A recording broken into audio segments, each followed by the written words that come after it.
Ini ada pertanyaan dari Ibu Ruth Sri Gantin dari GKA Tulungagung. Di dalam Alkitab kisah Tuhan Yesus dari usia 12 sampai 30 tahun tidak tertulis kemana dan apa yang dilakukan oleh Yesus pada rentan waktu itu. Ya, kedua, saya jawab langsung. Boleh deh, langsung aja Mas. Ya ini kan jawabannya agak lumayan ini. Pertama-tama gini, Yesus itu orang Yahudi. Galatia pasal 4 dan 4 jelas mengatakan setelah genap waktunya Allah telah mengutus putranya yang lahir dari seorang perempuan dan taat pada hukum Taurat. Nah, taat pada hukum Taurat itu artinya apa? Yesus datang melakukan Taurat untuk menggenapi Taurat. Sebagai anak orang Yahudi yang menggenapi Taurat, tentu Yesus mengalami usia-usia yang penting dalam pendidikan sistem Yahudi pada zaman itu. Kenapa kita banyak mencatat umur 8 hari? Karena umur 8 hari itu usia penyunatan, yaitu Brit Milah. Ya, makanya dicatat umur 8 hari karena dia disunat. Orang Yahudi itu diberi nama pada hari ke-8. Perhatikan, apa gereja tidak melestarikan itu? Siapa bilang tidak melestarikan? Karena Anda tidak tahu saja. Yesus itu lahir tanggal 25 Desember.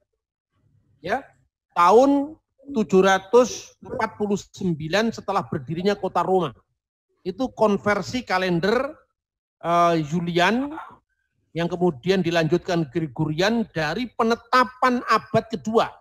Tahun 189 aslinya tertulis dalam Koptik di Didaskalia Apostolorum. Tapi kenapa Yesus lahir tanggal 25 Desember kok tahun barunya 1 Januari? Kenapa? Karena permulaan hari itu dihitung dari 8 hari. Itulah saat penyunatannya Yesus. Makanya kalau di gereja ortodok 1 Januari yang dikenal dalam kalender Julian itu adalah hari sunatnya Yesus. Brit Milah tadi. Itu diperingati. Nah, hitung 25, 26, 27, 28, 29, 31, 1, 8 hari. Ngitungnya bukan seperti kita. Kalau dihitung kan kita ini kan 3 hari, 3 malam dihitung 24 jam. Tidak. Tanggal 25 dihitung 1, 26 dihitung 1. Akhirnya jatuhnya 8 hari tanggal 1 Januari. Terus kedua, kenapa Yesus umur 12 tahun? Diceritakan karena itu usia bar mitzvah. Bar mitzvah itu usia di mana anak seorang Yahudi saat itu menerima hukum Taurat. Kenapa baru muncul 30 tahun? Baca di kitab Imamat, kitab bilangan. Pilihlah mereka-mereka yang usianya 30 sampai 50 tahun karena mereka baru muncul di depan umum itu ketika usia 30 tahun dan usia purna untuk pelayanan itu 50 tahun. Makanya usiamu belum 50 tahun, bagaimana kamu mengatakan hal itu? Abraham melihat hariku dan seterusnya itu loh. Nah terus kemana Yesus? Ya nggak kemana-mana, dia di Nazaret saja. Kenapa? Alasannya banyak. Pertama, metode pendidikan Yahudi itu disebut pertama Bet Sefer. Bet Sefer itu namanya rumah kitab. Itu mirip kalau orang Islam ngaji. Usia 6 tahun, 5 atau 6 tahun itu mulai diajari. Alef, Bet, Gimel, Dalet itu seperti orang Islam. Alif, Ba, Ta, Sa, Jim, Ha, Ho, Dal, Za, Ro, Za itu mulai usia 5 tahunan. Kan gitu kan? Nah setelah itu pada usia Bet Sefer itu, orang dipersiapkan untuk apa? Bisa membaca Shema, ayat-ayat pendek dalam kitab suci setelah dia tahu Shema Yisrael Adonai Elohenu Adonai Echad, kemudian baca Bereshit, ya kitab Kejadian 1 itu dihafal setelah dia teksnya lancar. Bereshit bara Elohim et hasamayim ve'et sa'aret ve'aret hayyeta tohu wa pohu wehosek alfenetehom veruah Elohim merakefet alfeni hamayim dihafal. Ketika usia Bet Sefer dia sudah membaca teks-teks pendek dari Taurat dan nabi-nabi. Bandingkan dengan pendidikan Islam. Usia seperti itu anak sudah mulai baca turutan. Ayat pendek, juz amma. Inna a'toina kal kausar fasolli li rabbika wankar inna saniyaka wal abtar. Shema Yisrael,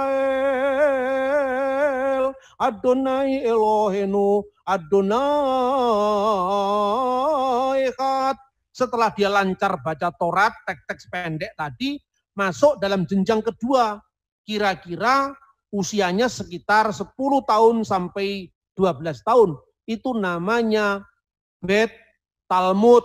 Kenapa Bet Talmud? Mulai di situ dia bagaimana cara membuat sembahyang, membaca teks-teks yang namanya itu Sidurim. Sidurim itu buku-buku doa, sholat harian. Itu yang dilanjutkan dengan gereja ortodok, dengan yang namanya sholat 7 waktu. Itu meneruskan tradisi Sidurim. Ya, makanya di dalam gereja Koptik, gereja Syria itu ada Tuhfatur Ruqyah fi sholati fardiyah. Jam-jam sholat yang difardukan. Itu bukan dari Islam, itu dari gereja ortodok. Nah, setelah Talmud, itu untuk mempersiapkan dia usia 12 atau 13 tahun, dia bar mitzvah, lalu masuk di Bet Midras. Setelah Bet Midras, dia belajar, lalu usia 30 tahun baru dia boleh mengajar. Purnanya orang dianggap matang secara rohani umur 50 tahun. Gitu loh. Makanya jelas Anda mencari sweet 17-nya Yesus yang tidak ketemu pikiranmu pikiran orang Eropa atau Amerika untuk memandang Yesus yang jelas-jelas Yahudi. Tapi ingat, kalau sudah Yahudi begini jangan mabuk Yahudi. Anda Kristen, ya, jangan lebih percaya Talmud ketimbang bapak-bapak gereja. Karena apa? Bagaimanapun juga Talmud itu sekalipun bernilai historis, tetapi dia ditulis orang-orang yang tidak percaya Yesus.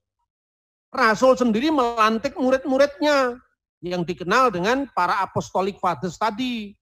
Seperti misalnya Petrus melantik muridnya Ignatius dari Antioquia dan Evodius. Petrus melantik yang namanya Linus di Roma. Andreas melantik orang di Konstantinopel. Itu punya kesinambungan sejarah yang disebut khilafah rasuliyah atau suksesio apostolik. Ini metode pembuktian bahwa ajaran yang diberikan Konsili Nikia, Konstantinopel, Efesus, dan seterusnya tidak berbeda dengan apa yang diajarkan Ignatius dari Antioquia. Ignatius tidak berbeda dengan diajarkan Rasul Petrus dan seterusnya.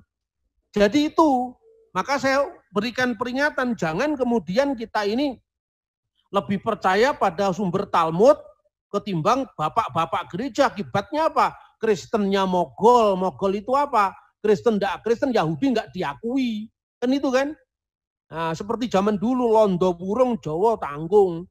Jawa wis ra iso nembang, londo ra diakoni karena orang gawe sepatu. Ini yang terjadi pada zaman kekristenan yang kehilangan identitas karena kita tidak yakin dengan keyakinan kita sendiri, itu satu. Kedua, terjadi pergeseran ketika Bait Allah hancur. Tahun berapa? Tahun 70 Masehi, tepatnya tanggal 5 Agustus. Kira-kira jam 4 sore ruangan Bait Allah itu terbakar. Dan dicatat di mana? Di Yosefus, sejarah kuno bangsa Yahudi. Dicatat di mana lagi? Di dokumen yang namanya adalah Megillot Ta'anit, gulungan puasa. Sampai tanggalnya, bulannya, jamnya itu ditulis loh. Secara rinci. Makanya kok Anda ini berpikirlah historis itu rugi sendiri gitu loh. Nah ini yang saya sampaikan. Maka sejak abad kedua awal abad pertama akhir ini muncullah konsili Yahudi di Yamnia. Sejak saat itu kekristenan ditolak. Makanya perlu direkonstruksi. Ini Yahudi yang mana yang Anda buat acuan ini? Kalau Yahudinya Tovia Singer, itu Yahudi mesin jahit itu nggak bisa dijadikan rujukan karena itu Yahudi modern. Makanya percaya dengan metode yang saya sampaikan tadi. Ketika bicara tentang keilahian Mesias, Qumran. Jangan hanya melihat catatan Yahudi di abad kedua Masehi ke atas. Itu saya kira ya. Begitu juga tentang itu, Bet Midras. Berarti Yesus itu belajar dari rabi mana? Alkitab mengatakan, bagaimana dia memperoleh pengetahuan seperti tanpa belajar. Tanpa belajar bukan berarti Yesus buta huruf, tidak.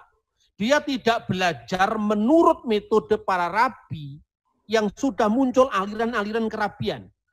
Yesus punya hikmat langsung dari surgawi, tetapi secara manusia dia tetap melalui jenjang-jenjang pendidikan sama seperti orang Yahudi yang lain. Itu artinya tunduk pada hukum Taurat. dalam Galatia 4 ayat 4, dan pada zaman Yesus secara arkeologi Bet Midrash belum terpisah dari sinagoge lokal. Terpisahnya Bet Midrash dengan sinagoge lokal itu sejak abad kedua, mulai nanti muncul aliran-aliran Tiberias, aliran Yerusalem itu abad kedua ke atas. Itu saya kira ya.